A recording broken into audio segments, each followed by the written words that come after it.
God, hi, how are you? Thanks for coming over.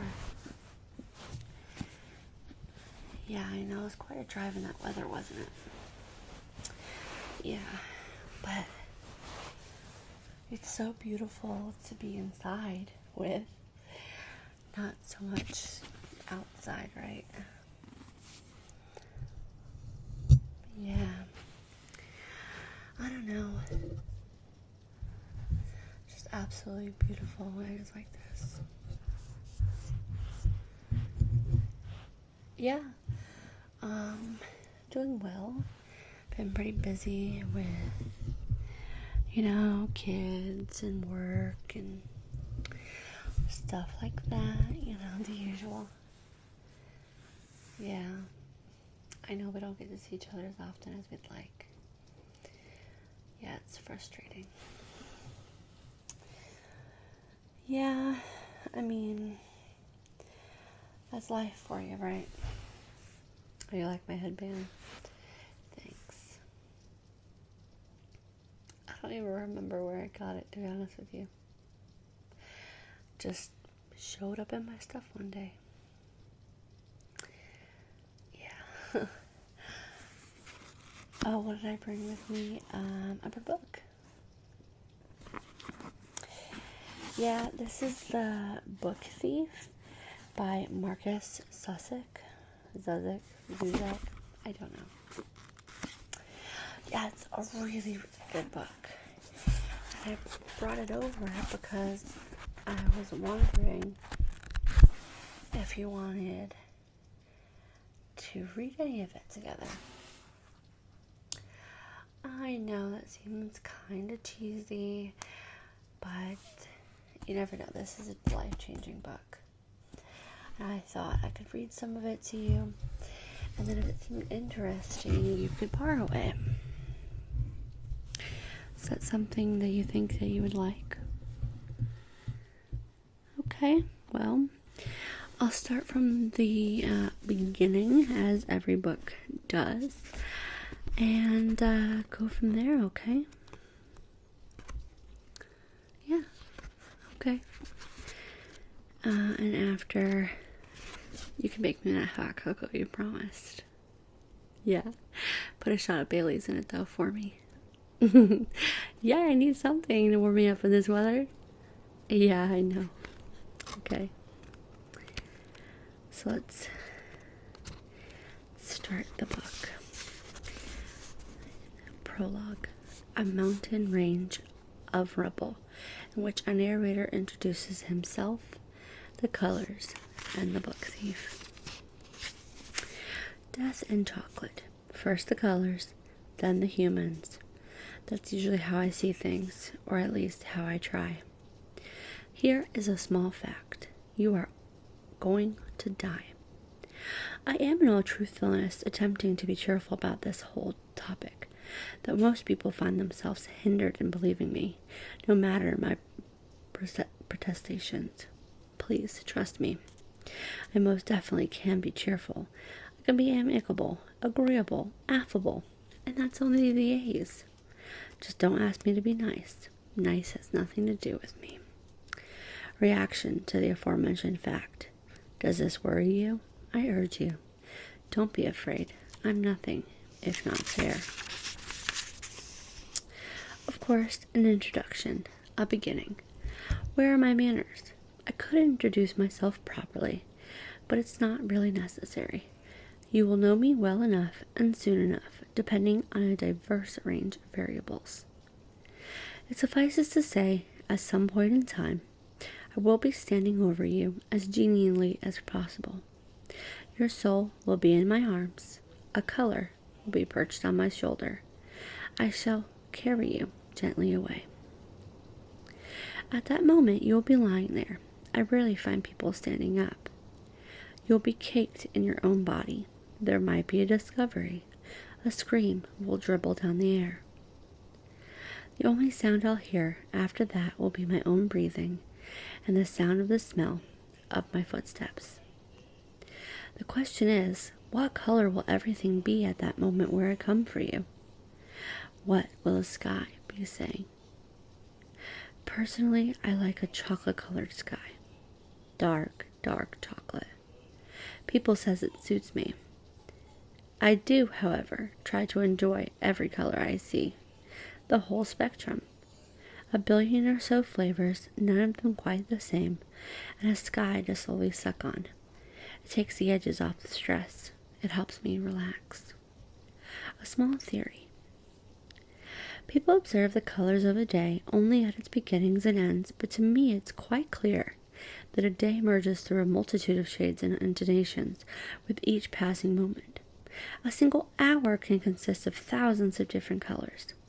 Waxy yellows, cloud spot blues, murky darknesses, and in my line of work, I make it a point to notice them.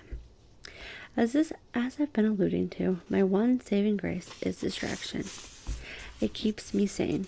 It helps me cope, considering the length of time that I've been performing this job. The problem is, who could ever replace me? Who could step in while I take a break in your stock standard resort style vacation destination, whether it be tropical or of the ski trip variety? The answer, of course, is nobody, which has prompted me to make a conscious, deliberate decision to make distraction my vacation. Needless to say, I vacation in increments, in colors. Still, it's possible that you might be asking, why does he even need a vacation? What does he need distraction from? Which brings me to my very next point. It's the leftover humans, the survivors. They're the ones that I can't stand to look at, although on many occasions I still fail. I deliberately seek out the colors to keep my mind off them, but now and then I witness the ones that are left behind, crumbling among the jigsaw puzzle of realization, despair, and surprise. They have punctured hearts. They have beaten lungs. Which in turn brings me to the subject that I am telling you about today, or tonight, or whatever the hour and color. It is the story of one of those perpetual survivors, an expert at being left behind. It is just a small story, really, about, among other things, a girl, some words, an accordionist, some fanatical Germans, a Jewish fist fighter, and quite a lot of thievery. I saw the book thief 3 times. Besides the railroad line. First up is something white, of the blinding kind. Some of you are most likely thinking that white is not really a color, and all that retired sort of nonsense. Well, I'm here to tell you that it is. White is without a question a color, and personally, I don't think you want to argue with me. A reassuring announcement. Please be calm despite that previous threat. I am all bluster. I am not violent. I am not malicious. I am a result. Yes, it was white. It felt as though the whole globe was dressed in snow, like it had pulled in the way you pull on a sweater. Next to the train line, footprints were sunken to their shins. Trees wore blankets of ice, and as you might expect, someone had died. They couldn't just leave him on the ground. For now, it wasn't such a problem, but very soon the truck ahead would be cleared, and the train would need to be moved on. There were 2 guards. There was a mother and her daughter, one corpse. The mother, the girl, and the corpse remained stubborn and silent. Well, what else do you want me to do? The guards were tall and short. The tall one always spoke first, though he was not in charge. He looked at the smaller, rounder one, the one with the juicy red face. Well, was the response. We can't just leave them like this, can we? The tall one was losing patience. Why not? And the smaller one damn near exploded. He looked at the tall one's chin and cried, Spin stew! Are you stupid? The abhorrence on his cheeks was growing thicker by the moment. His skin whitened. Come on, he said, traipsing over the snow. We'll carry all 3 of them back on if we have to. We'll notify the next stop. As for me, I had already made the most elementary of mistakes. I can't explain to you the severity of my self-disappointment. Originally, I had done everything right. I studied the blinding white snow sky who stood at the window of the moving train. I practically inhaled it, but still I wavered.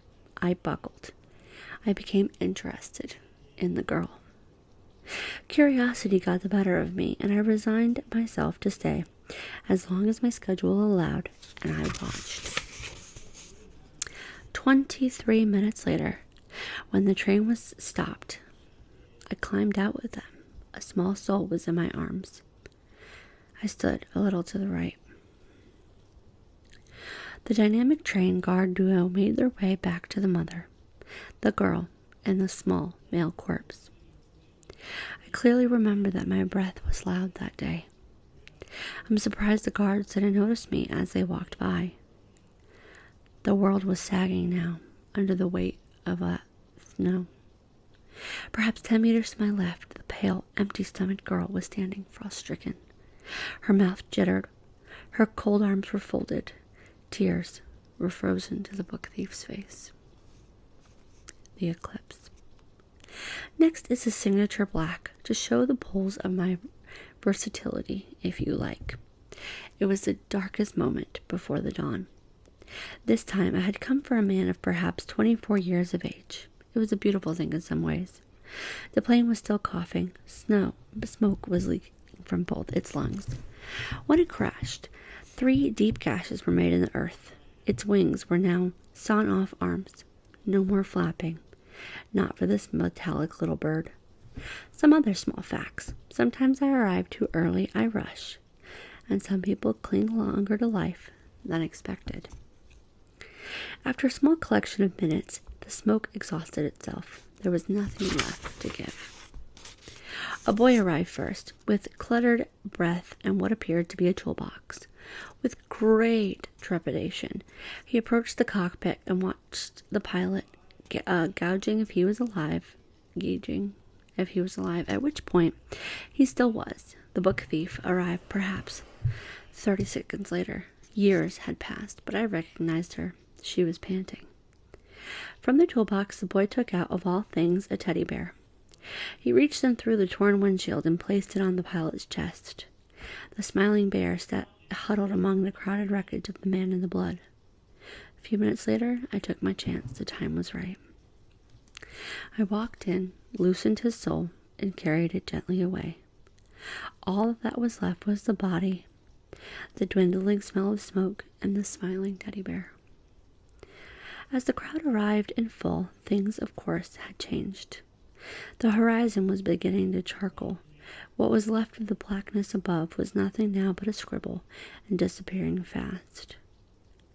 The man in comparison was the color of bone, skeleton-colored skin, a ruffled uniform. His eyes were cold and brown, like coffee stains, and the last scrawl from above formed what to me appeared an odd yet familiar shape, a signature. The crowds did what crowds do. As I made my way through, each person stood and played with the quietness of it. It was a small concoction of disjointed hand movements, muffled sentences, and mute, self-conscious turns. When I glanced back at the plane, the pilot's open mouth appeared to be smiling. A final dirty joke. Another human punchline. He remained shrouded in his uniform as the graying light arm-wrestled the sky. As with many of the others, when I began my journey away, there seemed to be a quick shadow again, a final moment of eclipse, the recognition of another soul gone. You see to me for just a moment, despite all the colors that touch and grapple with what I see in this world, I will often catch an eclipse when a human dies. I've seen millions of them. I've seen more eclipses than I care to remember. The flag. The last time I saw her was red. The sky was like soup, bowling and stirring. In some place it was burned. There were black crumbs and pepper streaked across the redness. Earlier, kids had been playing hopscotch there on the street that looked like oil-stained pages. When I arrived, I could still hear the echoes, the feet tapping the road, the children's voices laughing, and the smiles like salt but decaying fast, then bombs. This time, everything was too late. The sirens, the cuckoo shrieks in the radio, all too late. Within minutes, mounds of concrete and earth were stacked and piled. The streets were ruptured veins, blood smeared till it was dried on the road, and the bodies were stuck there like driftwood after the flood. They were glued down, every last one of them, a packet of souls. Was it fate? Misfortune? Is that what glued them down like that? Of course not. Let's not be stupid. It probably has more to do with the hurled bombs thrown down by humans hiding in the clouds. Yes, the sky was now a devastating, home-cooked red. The small German town had been flung apart one more time. Snowflakes of ash felt so lovingly you were tempted to stretch your tongue out to catch them, taste them. Only they would have scorched your lip. They would have cooked your mouth. Clearly I see it. I was just about to leave when I found her kneeling there. A mountain range of rubble was written, designed, erected around her. She was clutching at a book.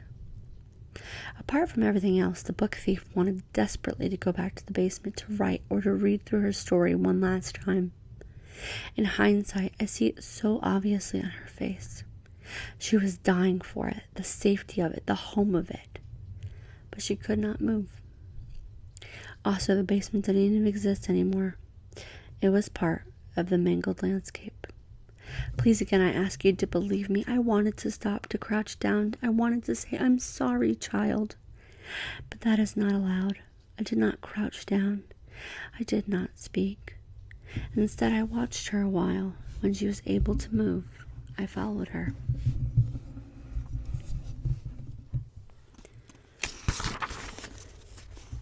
She dropped the book. She knelt.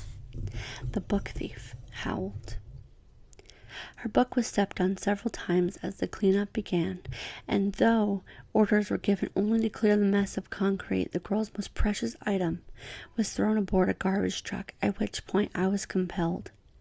I climbed aboard and took it in my hand, not realizing that I would keep it and view it several thousand times over the years. I would watch the places where we intersect and marvel at what the girl saw and how she survived. That is the best that I can do. Watch it fall into line with everything else I spectated during that time. When I recollect her, I see a long list of colors, but it's the three in which I saw her in the flesh that resonate the most. Sometimes I manage to float far above those three moments. I hang suspended until a septic truth bleeds toward clarity. That's when I see them formulate the colors: red, white, black. They fall on top of each other, the scribbled signature black onto the blinding global white onto the thick, soupy red. Yes, often I am reminded of her. In one of my vast array of pockets, I have kept her story to retell. It is one of the small legion I carry, each one extraordinary in its own right. Each one an attempt, an immense leap of an attempt to prove to me that you and your human existence are worth it. Here it is, one in a handful, the book thief. And if you feel like it, come with me. I will tell you a story. I'll show you something. So that is just the prologue. What do you think? Chills, right? I know. That's what I'm saying. Right? Absolutely incredible. So, if you want me to come over next time and read more to you, I will. Yeah. Sadly, I must go now. I didn't realize the time, and I want to get home before this storm gets worse. Next time you owe me that hot chocolate, okay? Alrighty then. See you next time. Bye.